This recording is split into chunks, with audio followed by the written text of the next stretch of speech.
guys, I got some news. This is exciting. So not only am I trading services with William Blake Charming this evening, like as he's going to do my hair in exchange for some marketing materials, and not only is that exciting in and of itself, but I never get my hair done. I never take time to actually do that sort of thing, and I was, excited last night about it, and I was thinking, I wonder what I want to do. I want to do something different, and Cayla got this little tent for her birthday that goes over her bed. It's like a half tent, and she said, I had a really busy day yesterday, and I started a new job, so I was kind of like, she was feeling a little bit disconnected, I think.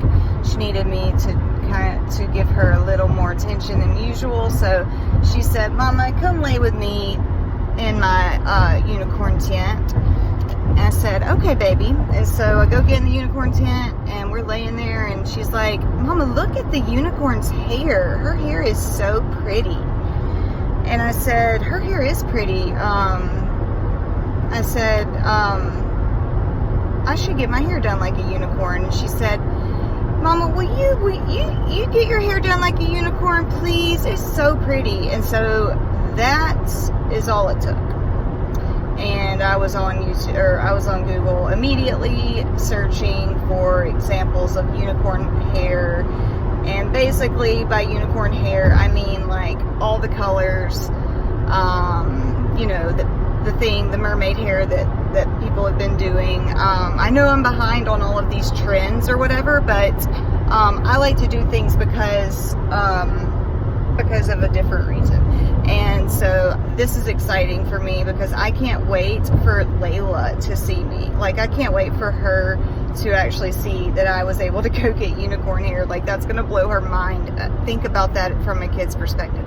Not only that, it is exciting because I immediately, and this is what's so different about doing business this way, guys. Here's a good example. I immediately messaged Blake and I was like, so are you up for a challenge? Because I think that I have an idea, and I was like, if you don't feel comfortable, I totally understand this. I'm not a hairdresser, but I'm sure that learning how to do any of this crazy stuff is nerve-wracking. And so I was like, if you don't want to do this, this is fine. My hair is long. It's like the longest it's ever been, and I want to keep the length, so that's already a challenge. So I was like, but my daughter wants me to have unicorn hair, and I kind of want to have unicorn hair, and I don't work for the man anymore, so I don't have rules about what color my hair can be, or if I can wear a nose ring, or yada yada yada. And the thing that's exciting about that is I am doing more with my life now. I am making more progress in my life now than I was when I was working for people who told me if I had red highlights that I was unprofessional. So, I am excited to help Blake show the world what he can do, to challenge him to do something that he hasn't done before, to give him the opportunity to do that. That is what I'm talking about. We are slaves to a system that is broken, and we have to create a new system, and we are doing it, but we're not realizing the level of importance that there is here with what we're doing. So don't be trapped in this slave-like mentality of I have to go do life this way, or I'm not going to be good, or I'm not going to be successful, or I won't have things. If it's taken forever, if it's hard, if it's too hard, then you might want to ask yourself why. And if you can't come up with answers, then ask somebody else why. That's what I did for a really, really long time.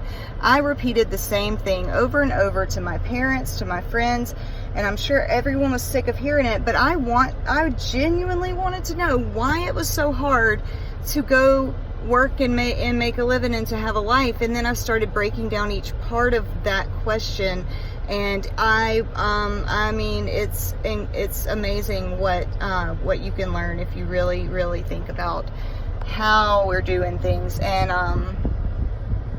It's not working. It's just not working.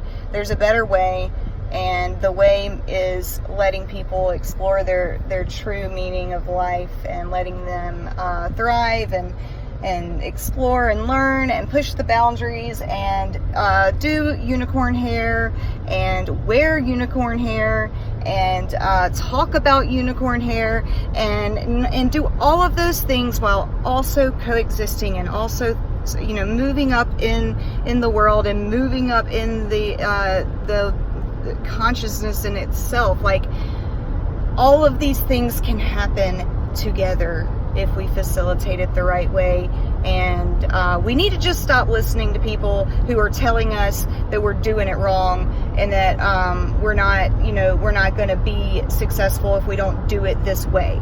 Because anyone who has that mentality is not looking out for your best interest. Okay? I can guarantee you that either that or they genuinely don't know. They haven't taken the time to really ask themselves the questions. I don't think my dad honestly knows the answers to any of the questions I ask him. He's just as confused as I am. When I'm like, Dad, why do you think that